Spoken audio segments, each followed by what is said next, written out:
Are you? Are we live across the world now? Are we live? We Good. are. Welcome, everyone. Any first timers? Where have you been? You're a first. Is this your friends and family who you just brought them? This is it. Yeah, just brought them with us for the day, just for moral support. Yeah. This is the last one of the year, I think. Yes. Looking at Sarah here. Where's the year gone? Can I say like you can have one final push before Christmas? Is it too early to say that yet? Nah, it's not, is it? My name's Ian Farrer, for the people who haven't been. This is Business Talks. We're going to chat for around 30, 40 minutes, and then we'll open the floor up. Maybe Chris might take some questions. Yeah. No problem. So if you're thinking of questions along the way, keep them in your mind, maybe make a little note of them or pick them up at the end. As you know, the relocation of the college is quite a major thing in the borough, so I'm sure you've got some questions for Chris. But it's not all just about that. You know, we want to talk about Castle as well, don't we? So today we've got the ops director from South Tyneside company Castle, who is working on that project and is here to tell us about the business and the work they do. So please give a warm welcome to Chris Meadowcroft. Come on, Chris. So as before we talk about Castle, do you want to tell us a little bit about yourself, maybe your background? Well, we were just chatting as I came in, and it was something that came into my head as I came over this morning. So I've been in the industry for best part of 25 years now, but I actually started in South Shields. My dad used to have a small civils company, Sea Lane Inshore, who were based on Wapping Street on the riverside there. So basically, my first job in the construction industry was summer job working as a labourer on his sites. You know, we used to do the refurb works on the piers, sort of survey works up and down the river and what have you. So that is effectively where I started off. Went to university, did a construction management degree, and then came back to work for my dad for a couple of years, and then got into sort of main contracting. Started off with a company called Boldon and Kirkland as a site engineer, and then spent 12 years with those guys, worked my way up through the ranks, site engineer, site manager, onto being a PM. I then moved on. I've worked for sort of a number of other tier one contractors, sort of nationwide contractors, the likes of Kia, Waits. When I was working for Waits, I was mainly down in the Yorkshire region. I came back up to the northeast, worked for a local contractor, Brims, a couple of years with them, another move after, and then now I'm at Castle. So yeah. Wow. Yeah. Are you not a South Tyneside lad? Chesley Street. Yeah. So, but your dad had a place over here. Just the business. Right. So we've always lived that way onwards. Right. For one reason, like I said, the business was a maritime civil engineering, so everything was, all the guys who used to work for them were all commercial divers. Yeah, it was really interesting stuff. You know, I was saying to Lindsay, you know, my day used to be turn up at the yard, would jump in a sort of an inflatable and head off down the river, and you know, with a sort of diver on. So when you said inflatable like there, what's everyone thinking about now? Like a big swan or something, or a lilo, right? So yeah. No. And I noticed you've got your Sunderland badge on along with your poppy there, so yes, you're obviously trying to get him with the host, so you get no dodgy questions. Oh, your Sunderland's got of course. Excellent. I am. Yes, well done. So you ticket holder or? No. All right, okay.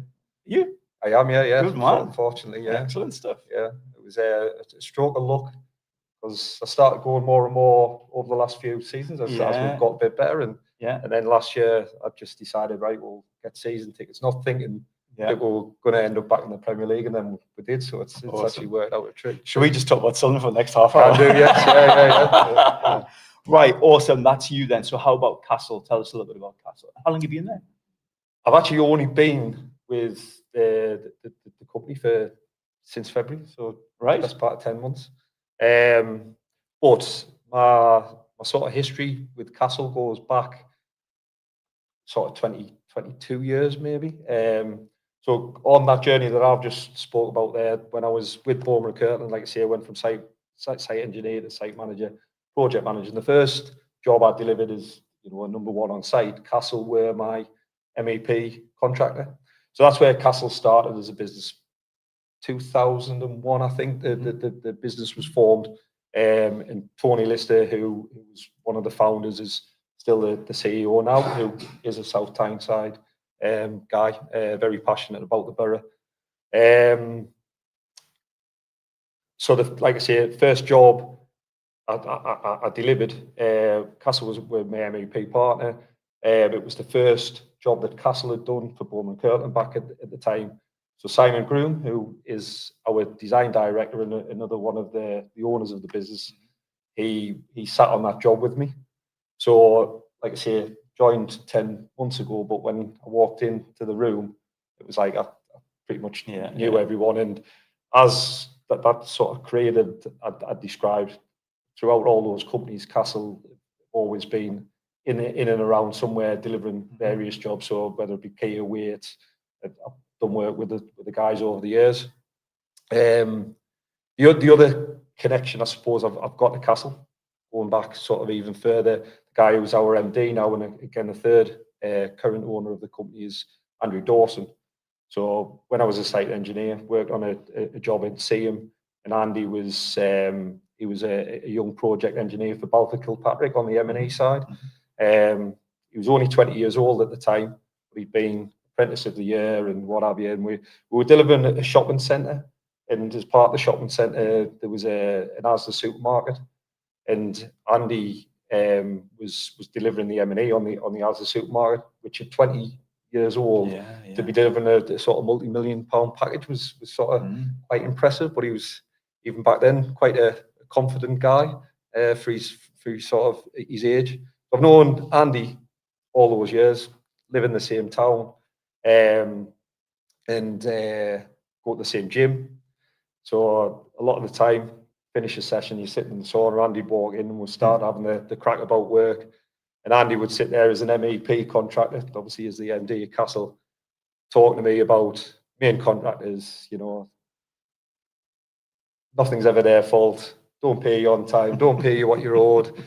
And I'm sitting there as a main contractor thinking, oh, fair enough, Andy. But then he started talking to me about a different direction he wanted to take the business, and that was into principal contracting himself. And that I think came about initially with some of the clients that they were working alongside, or the main contractors started talking to Castle and say, well, I've got another project, but best part of the value in that project is the MEP. Why do I want to go to, you know, a main contractor, a principal contractor, a tier one, when you could deliver the MEP bit and just bring in the specialist to deliver the build side, whether it be some sort of joinery, dry line and the like. So that's where he sort of first, I think, got the idea that, you know, that he could sort of move the business or sort of branch out the business. It then sort of grew arms and legs. You know, they started to get some repeat work with some key clients, and then I think 2 years ago now brought a sort of build senior management team into the business. So our divisional director for build is a guy called Craig Muldoon. He came with a already sort of pre-made senior management team, pre-construction director, design directors, and effectively formed the build side of the business as it is now. And again, it's really took off very well in terms of, you know, we've just sort of handed over 2 projects around the £15 million mark, and there's other sort of smaller projects in and around. So we've sort of gone from being this sort of £25 million MEP business very quickly to being sort of £50 million MEP and principal contracting business, where it's then grown arms and legs again. And the reason why I was brought into the business is the work that we've secured in South Tyneside. So again, in terms of our overall turnover, it's going to take us from being this £50 million business to, you know, £70 million. And where we want to take the business is heading up towards like the £100 million mark. So quite a lot of growth in quite a quick period of time. So it's sort of quite an exciting thing What's to be the a part staffing of. levels now? We're around about the 150 mark. Right. So again, you know, obviously me being one of them, but over this sort of past year, you know, there's been a lot of new people come into the business, but really good people, sort of people from tier one background, sort of, you know, quite a few lads from Robert McAlpine's. But so yeah, it's a strong team of people, but from a delivery point of view, I think because of where Castle's been is that strong MEP business for 20 odd years and already working in with all those tier one contractors, that sort of knowledge, experience is always been there anyway. You know, in any sort of major project like what we're delivering down in South Tyneside, the MEP is one of the biggest always one of the biggest packages. So the coordination in and around that package is always key. So all that experience that goes with that is already in the business. Do you want to tell them what MEP is? Mechanical and electrical. We all thinking that. I'm a former engineer, and I'm like, I'm not asking that question. No way. I'll ask you. Ask it. So yeah. So what we've got now as a business is that self-delivery model where with the principal contractor, we've got the MEP arm. I mean, it's diverse in terms of some projects we'll look at it and go, yeah, it's a self-delivery project. Some projects we will bring in another MEP contractor, whether that be because, you know, the in-house guys are busy on with other stuff, or whether it's just size and the type of project suits procuring that way. But again, like the major plus point is having all that knowledge, all that experience in the building, so that at front ends of projects you get the input a lot quicker than what you would where you're all standalone. Where we've sort of diversified further and probably makes us that little bit different to most of the other main contractors who are out there now is we also now have an architecture arm of the company. Strangely enough, the guys who now form Castle Design, that very first project I talked around, where Castle were my MEP partner, those guys were working for another architecture firm called Paul Seymour's, and so it's that team. The first job I delivered as a number one, they're all in that building. So it's sort of quite bizarre but quite interesting. What building are you in South Tyneside? So we're at Hebburn. It's So what that gives us is a capability to go to clients and give them a complete sort of turnkey solution. So literally talk to them. They've got an idea in their heads, come up with sort of feasibility drawings and things like that. Then start to give them budgets, price it up. You know, bring in that MEP design. We've got in-house BIM, which is 3D modeling element of the design. So we can literally take something from an idea in someone's head, design it all the way through, get it all priced up, get it to site, deliver it as the main contractor, and say a full turnkey solution to client. So that's probably where we're a little bit standalone from the others. There's quite a few other companies that have in-house M&E sort of capabilities, but like I said, that's probably where we're. You know, when you're putting tenders in, I'm guessing now there's other people looking over the fence, going, "What a Castle up do? They're bringing in this, bringing in that, full end to end." Well, we've developed a good client base already, where we've got quite a few clients who just want to negotiate with us. So there's a good level of trust already built there, and obviously that turnkey capability is interesting to a lot of people. I think there's some clients who have started to sort of steer away from that tier one company. You know, obviously that comes with securities around the size of the companies and financial capabilities. But as we've seen in the industry over sort of the last few years, that isn't always a dead cert. We've seen a lot of the big players get into trouble. So that security that was thought that was there by going with a bigger contractor might not have, you know. So I think they're looking at the other options, and say that delivery capability we have seems to interest a lot of clients. You mentioned it was Tony who founded the business in 2001. Tony's still there, yeah? Tony's still there, still very active in the business. Strategy level, sort of overseeing things, or very, very much so.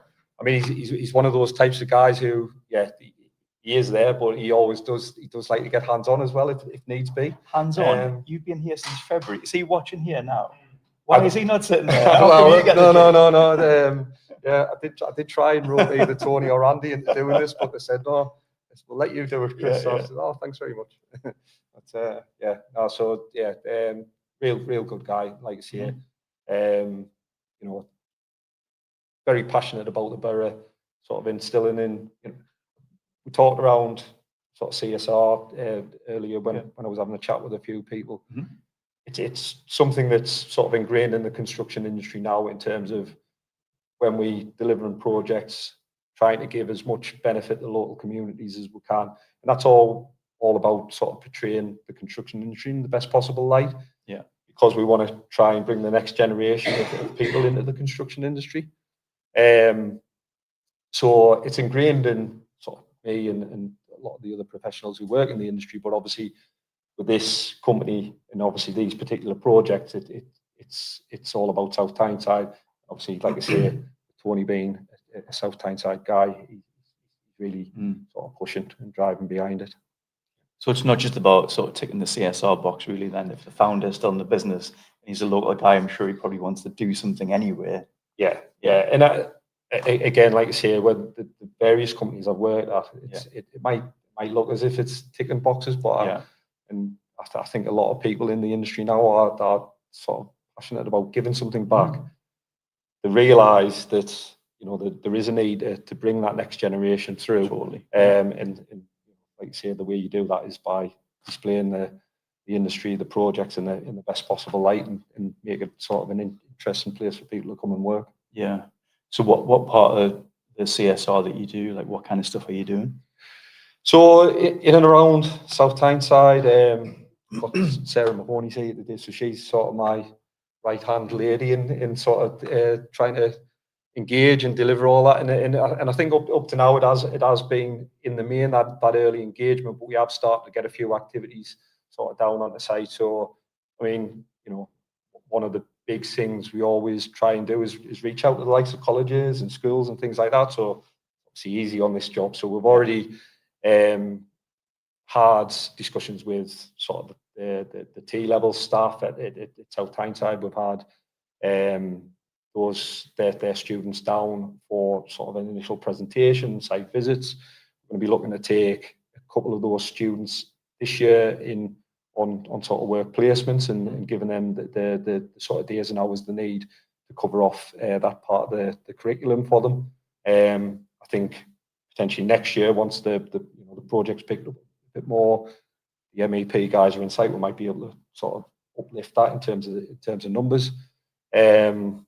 We've had sort of visited Ocean Road Community Centre, so initial engagement with those guys, and we've had their sort of youth group down on the site for, again, similar thing, presentation, or talking around careers and how you get into the construction industry and things like that. I guess they're more curious about actually what the college is going to look like and where it's going to be. And So with the community kids, because of their age, I mean, obviously one of the biggest things is around health and safety.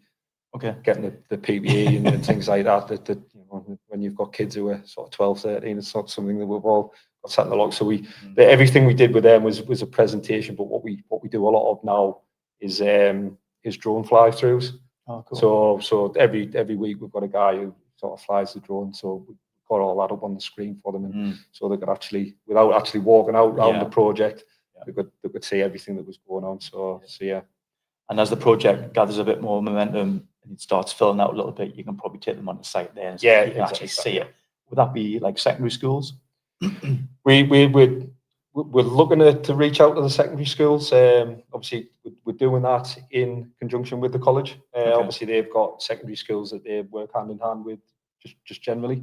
So that's something that we're just starting to get timetabled in terms of initial meetings with those guys, and then seeing how we can sort of help their kids out, and whether it be us going into the schools, done things in the past where you go out and support with sort of mock interviews and things like that for ones who want to come out of education and get into the workplace, or just general careers talks around into the construction industry and the like. Or it can be the coming down to site visits, some sort of mock activities on the job and what have you. So what the way we try and sort of frame that is just around talk to the schools first and say what do you need, and then try and come up with something that works for them. Are you picking that up?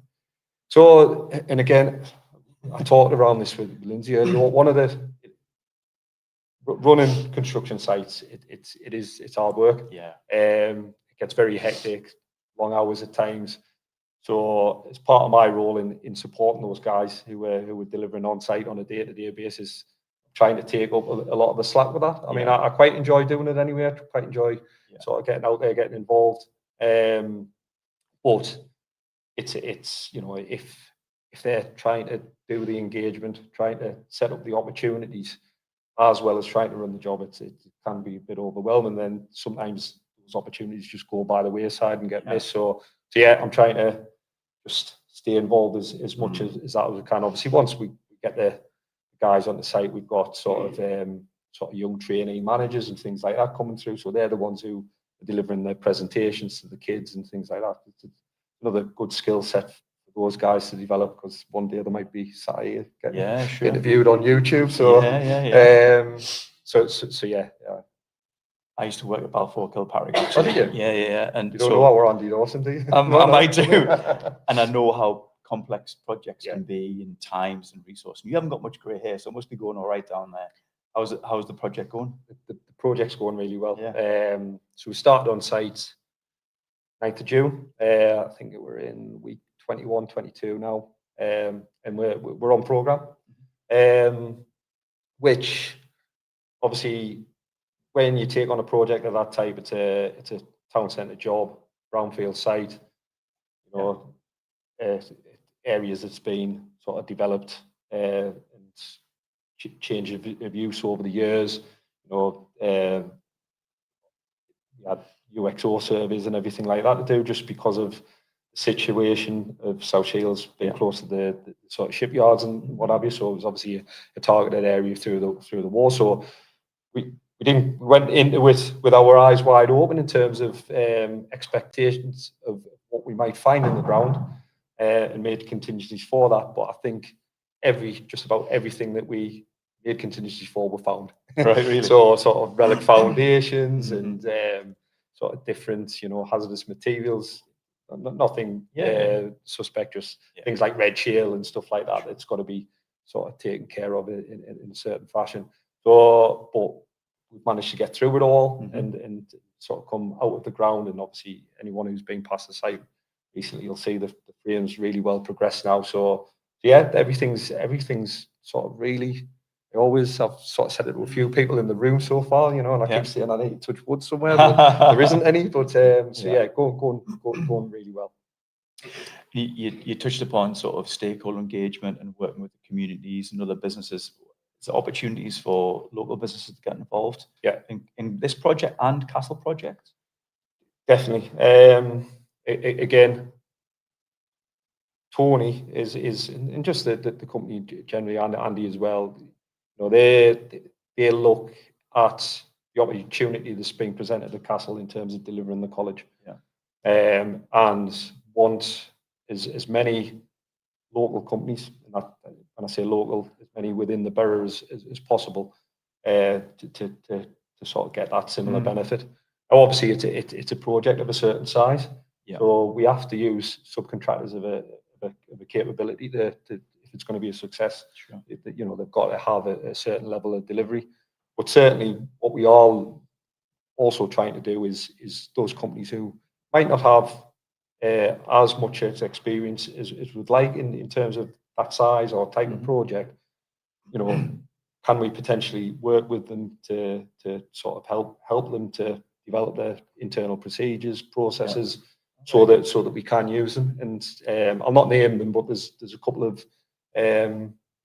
companies who will be working on the project who that type, who potentially, if that was was a company in terms of the principal contractor from outside of the borough who were delivering it, might not have looked at those companies. Yeah. So we're trying to give those guys a leg up. How did they marry? That's obviously we've got the project website set up, which is got a web link to the company. So I often get the people in the office who monitor the website in that email address. I often get an email through saying this contact's been in touch. They've got this business in South Tyneside, like the north. There's any potential. So that's how we started to talk to them, and obviously they then go into a tender process alongside others. But yeah, where we can, that's what we're going to try and do. Do you run multiple projects at the same time? So is this solely what you do at the moment, or? So within the business, there's two operations directors.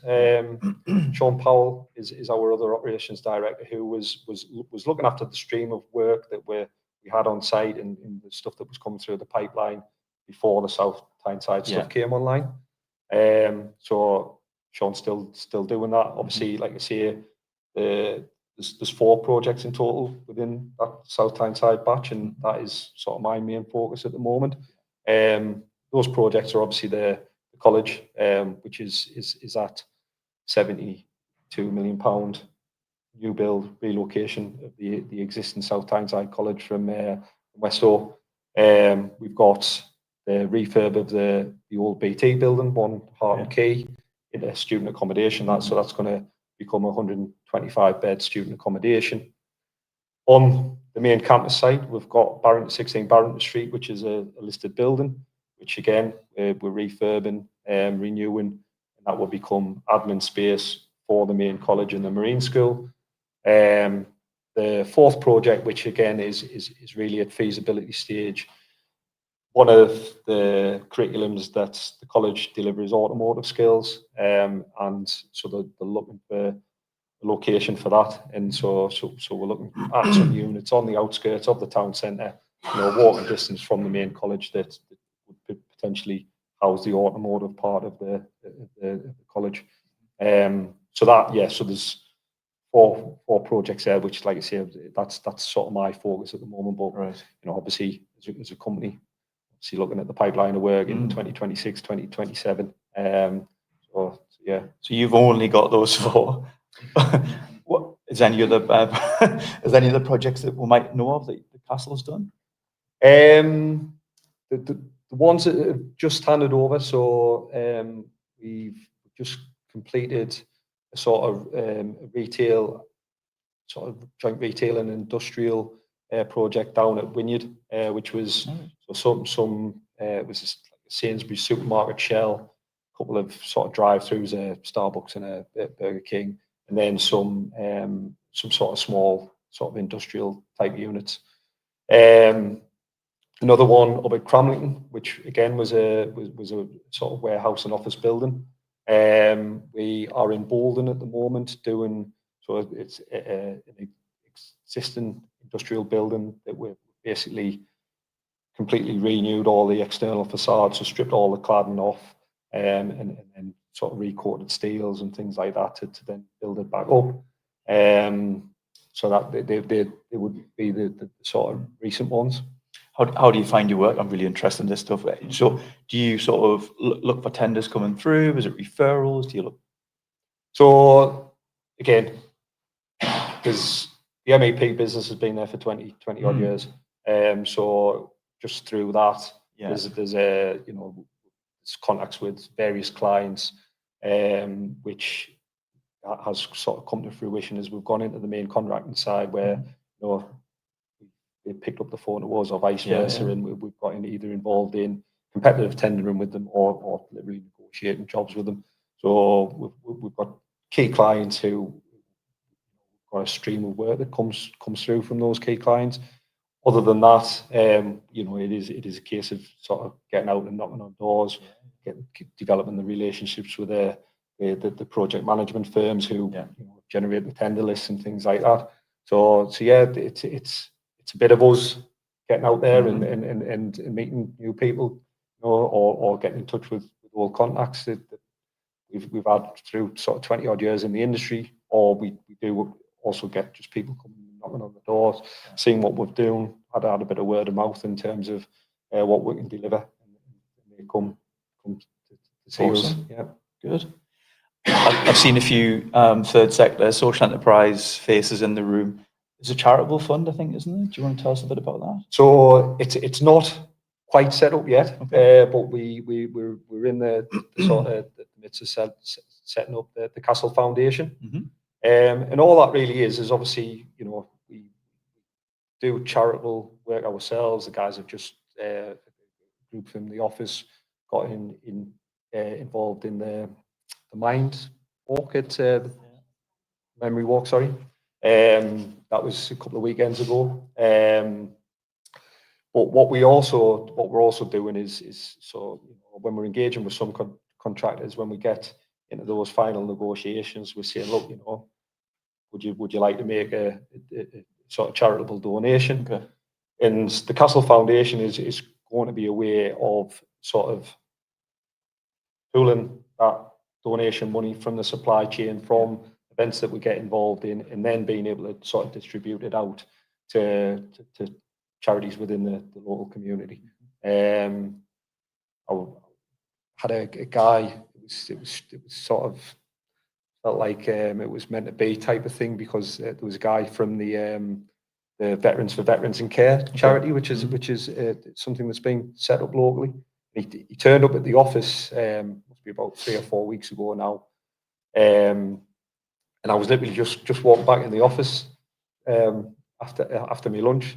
The guy got out of the car at the same time as me. We're walking around the office door, and I was like, "Who you here to see?" And he said, "Well, I don't know yet, but I've just called in off the cuff, and this is why." And I was like, "Well, I've actually just bumped into the exact right person." Wow. So we had a good meeting, and that again, that's something, you know, I relayed everything we talked around back to Tony and Andy, and that's going to be a charity that we're going to look to help out as soon as the sort of foundation's set up, and we can sort of funnel that money from stuff that we're doing, from what we're getting out of our supply chain, and get it back into the community.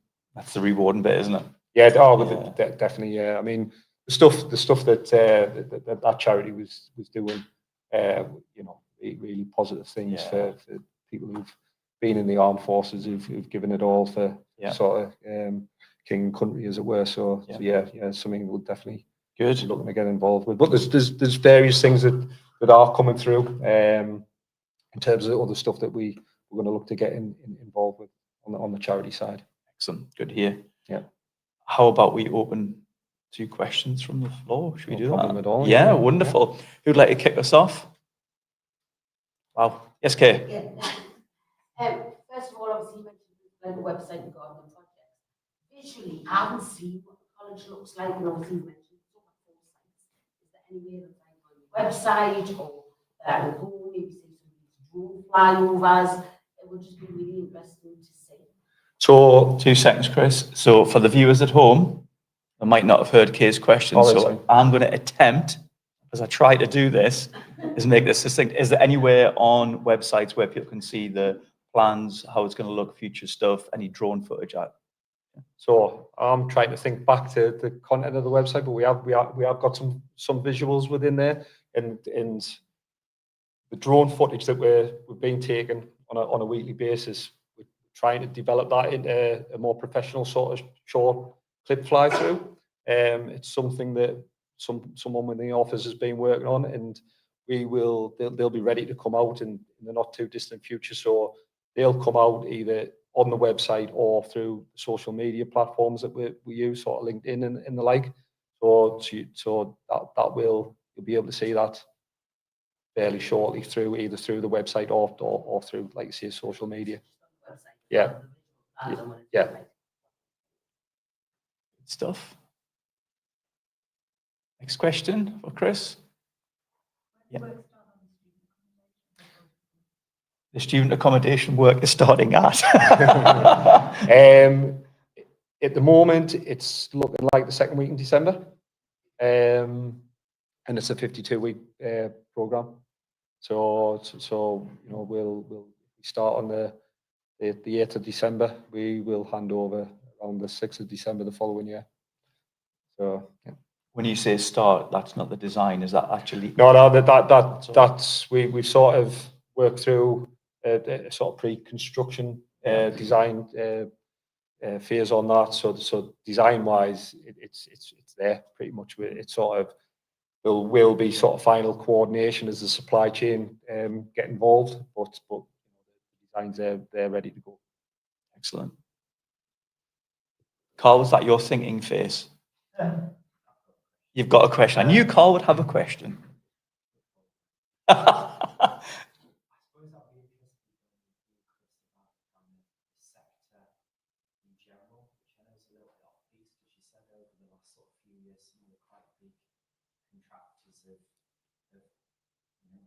Down, and I think the construction industry, particularly in the supply chain, is known as notoriously, long lead times and 120 day payment terms and things like that. And I know only this week Merit have potentially hit skid row. So it'll be interesting to sort of know. I mean, I guess you probably, as other businesses go down, as much as it's not clean, that kind of is good for those that are sort of still there. Yeah, but It's not good for the overall economy, is it? No, and I think wherever I've been in terms of other companies I've been at, when we've seen those other companies get into trouble, you never, you always feel for the people involved and the people who employed and the like. I think generally clients that sort of mindset around payment has started to change, and that I think what's happening in the industry with big companies going, it's brought that realization that they need to support in terms of cash flow and the like. There's no doubt in some of those instances it has just been bad management in terms of the companies. And it's something I have to sort of feel very confident about where we are at as a business in terms of the sort of commercial platform it's all built on. But yeah, I think the agreements that we're getting into with clients, and certainly the sort of college are very supportive of knowing what we need to be able to deliver that job. That's it, isn't it? Transparency a lot of the time. Paddling like that, the archetypal swan paddling like that over the water. It's a shame that so many businesses across the economy go down with a really strong order book. But perhaps when you mention about fast growing, a lot of businesses can not have control growth and can overtrade. Particularly again, if you're in an industry where a lot don't employ staff, maybe for that reason. Obviously, you said there's a lot of people on the books, which says again a lot about the financial stability of the business. Yeah, no, come on. I agree. Yeah. Yes, Kay. Hiya, another question. You mentioned that lots of the business is going to be funded back out into the South Tyneside region. I assume that's Glasgow, Hebburn, Washington, surrounding areas. You also mentioned that it's all via a project site. Is it all mainly going to be construction, or is it other things which diversify into? I see some guys have got electrical vans outside, so like electrical contractors, drywall contractors. This thing that all of you can do, or is the ability for smaller businesses in South Tyneside, who are local firms, to be part of it and retain some of that money that you're getting back into the borough? So exactly that. I mean, so on, say, the dry lining, you mentioned that is a subcontract package. We effectively pretty much subcontract everything. We do have some trades working within, but generally all packages are subcontracted. So things like dry lining, partition, and ceilings will all be subcontracted. And we're talking to two contractors on, say, the BT building, who are literally a stone's throw away from the site in terms of where their offices are based. Now, can't guarantee that they're definitely going to be the people who who are doing the job, but they'll certainly get, you know, a very good opportunity. And there's a focus there on trying to generate that opportunity for everyone. Have you got your toolbox with you, Kay? You're good to go. It is, I know lots of guys, I'm going to start making phone calls. Good. Good. Well, you can go on that website, yeah? Yeah, the website. So we update that as to what subcontract packages are coming up for procurement in the near future. We obviously, you know, we notify which contractors have been awarded certain subcontract packages. And there's an email address there that allows people to inquire back to the office and sort of get in touch and put themselves forward. And that's off the Castle website as well. That's in the Castle project website. Good stuff. Any more questions for Chris? Do you know, you keep going, girl. That's fine. Is there going to be, it's obviously on quite a big site, the main site. Yeah. Is there going to be currently in the local college, there's lots of greenery and kind of outside sitting areas, and then obviously you've got the Martech on the back. Is there going to be any like gardens and kind of greenery and things in between the sites at all? So within, and again, when you manage to see the drones, there's a courtyard area within that within the sort of main college development. There is obviously there's not that much room to have massive areas, but there is a hard and soft landscaping scheme that surrounds the site. And then to the left of Barrington Street, there is an area there which will potentially get developed in the future. But at this moment in time, that will almost be like a soft landscaped area where there's within one of the units that we're looking for the fourth development, the feasibility, there's an old lifeboat there that's been restored. So cool. there's been talk in that area about potentially that being a place where they could display the restored lifeboat, but whether that happens or not, I don't know. But there are areas, but obviously it's sort of, there's only so much you can do with the land that's there, I suppose. And the main site's going to be the maritime and the normal kind of overall South Tyneside College.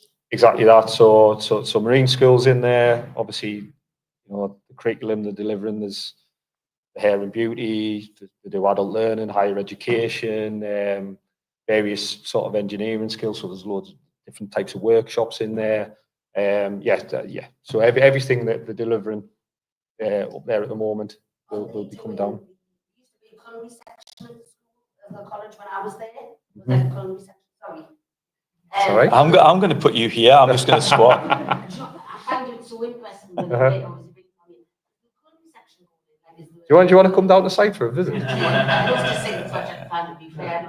To be honest, I mean, it's something as part of reaching out, we will be organising for people, you know, obviously we're going into schools, we're going into community centres, but there's something called Open Doors, which is it's sort of a national thing where you put your projects onto this portal where, and then they reach out to people in the local community, invite them onto site. But we'll either be doing that or just doing it directly to open up to people to come down for a visit, and we'll do similar presentations. But so it's probably something that we need to put on the agenda to do in the short term, because there's obviously people who's interested to come down and have a look. But going back to your question about the culinary side of things, I'm scratching my head. I think there is, but I'd have to. I'm not 100%. Like a working kitchen that used to be where they would cook food, but there was also a restaurant there as well. Yeah. So I didn't know that, because you used to get, I've got friends who've done silver service there and then travel the world with it. And I was just wondering if that was still that was obviously in the 90s. But I was wondering if it was still like part of the. So there is like a commercial kitchen going in the college, but it is for the sort of canteen and the like. Will there be much scope to grow? So will it be at capacity straight away, or? It's not, like I say, there's a plot of land adjacent which isn't being developed in terms of a building on it in this project, but we're pretty much going to the boundary of the red line with it in terms of the building. I think if anyone came back and asked us to put an extra floor on at some point, it might be a hard push. But yeah. So How high is it going? it's 4 stories. Is it? Yeah. I think we've got another question from Kay. What's the observatory section of the college? What's happening in that part? Observatory. Yeah, there's a big dome on the common college with a massive telescope in it. And it's got a full observatory in the college. Right. Did you not know that? No. Right, yeah, that's in the common college. Right. Okay. Sometimes these don't, I mean, massive telescope. Right. That would be there, especially if you're going to do one closer to the town. Yeah, that isn't in. There's no place for that in the current scheme. So on that fourth story, there's some sort of dome. Yeah, planetarium. It closed, did it? It's closed years ago. Is it? There you go. It's a telescope.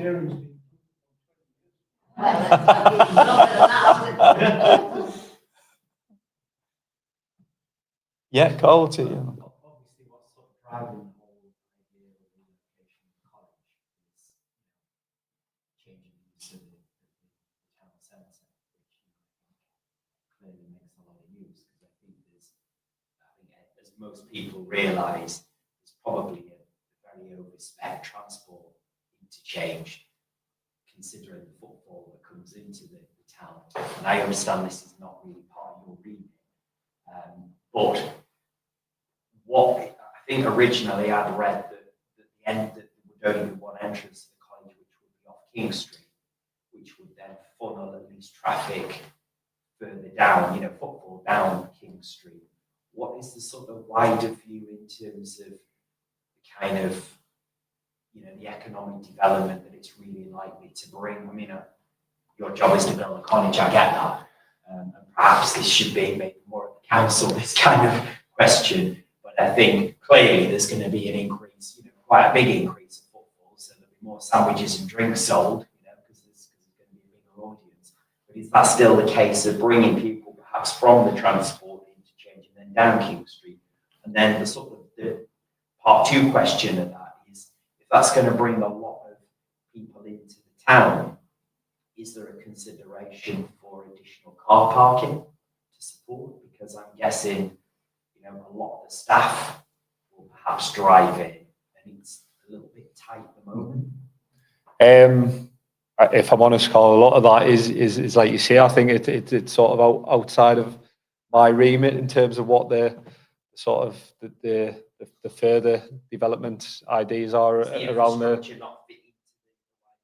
So, for example, is there going to be a car park? It's not part of any of the schemes that we're delivering. I mean, obviously, like you say, there is very good transport infrastructure coming in and out of South Shields in terms of where the metro sits and things like that. So, where we are at the moment, we should be almost trying to convince people to use that. But yeah, from our point of view, and I think in the sort of interactions we've had with local businesses, things like that, obviously everyone is sort of mad keen to get this extra footfall into the town centre.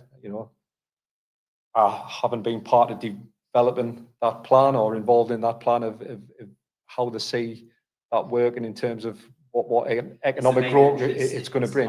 It is, yeah. It's still, it's main entrance is King Street. Yeah.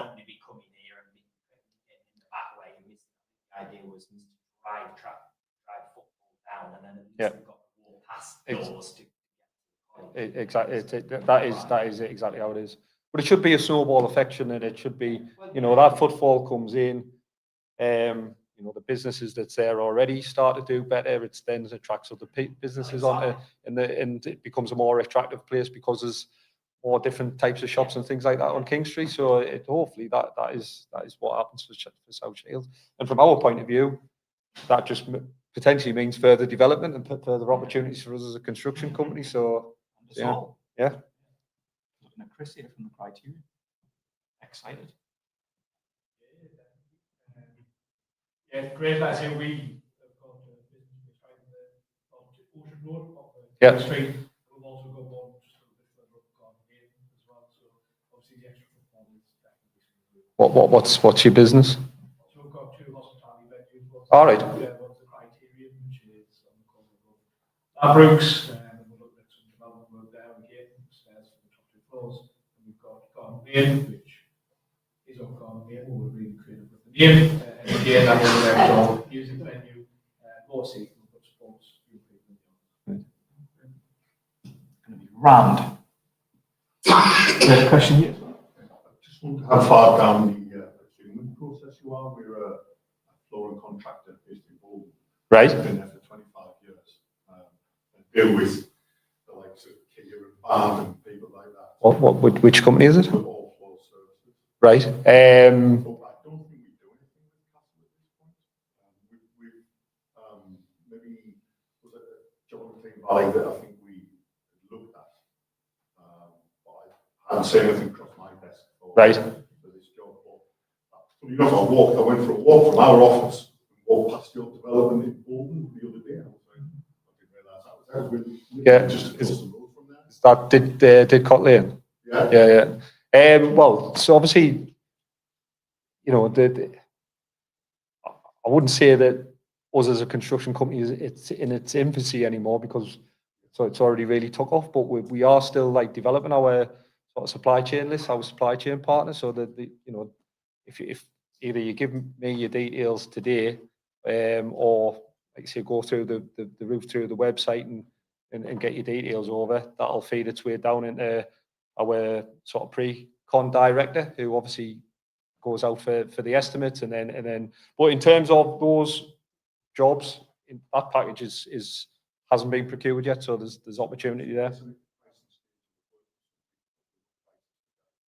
We've obviously so obviously we've developed the budget to secure the job, but in terms of procuring the packages, you know that there is a process that we're going through. So the ones that are just going out at the moment are things like the dry lining, but all the other finishing trades, you know, your joinery, your flooring. Yeah, without a doubt. You know, some of the budget was built off just our knowledge of market rates, rather than sort of specific prices from subcontractors. Some of it was influenced by supply chain, but yeah, there's opportunities where, you know, the tender lists tend to be sort of 3, 4, 5 subcontractors. So right.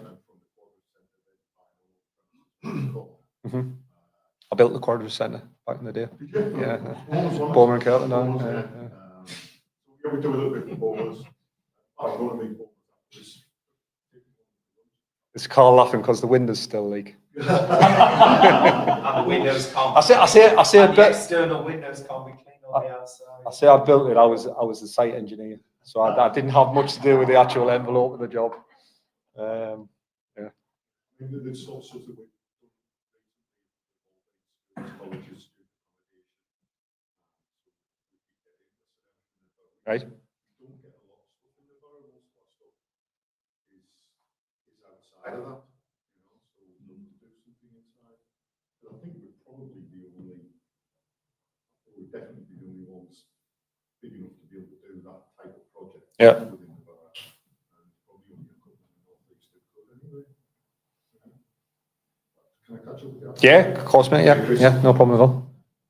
I think we might have time for one more. If anyone's got a burning question, now's the time. If not, yep, go on. Last one. It was just really what's the date, the proposed date for the college to open? 30th of June 2027. Oh, sorry, no, that's our handover date. The college will open in the September. So that's when we hand over. But then there'll obviously be a decant period from the existing into the new, and then they'll open for that academic year. Awesome. Good. I love those conversations, you know, and I really appreciate you coming here because that's what we need to do more of. So I really appreciate your time. Look at that. You think we've done this before? All right, Yeah, excellent. awesome. So I think we're going to have some food as well. Thanks, Kim. You're getting a round of applause. Round of applause.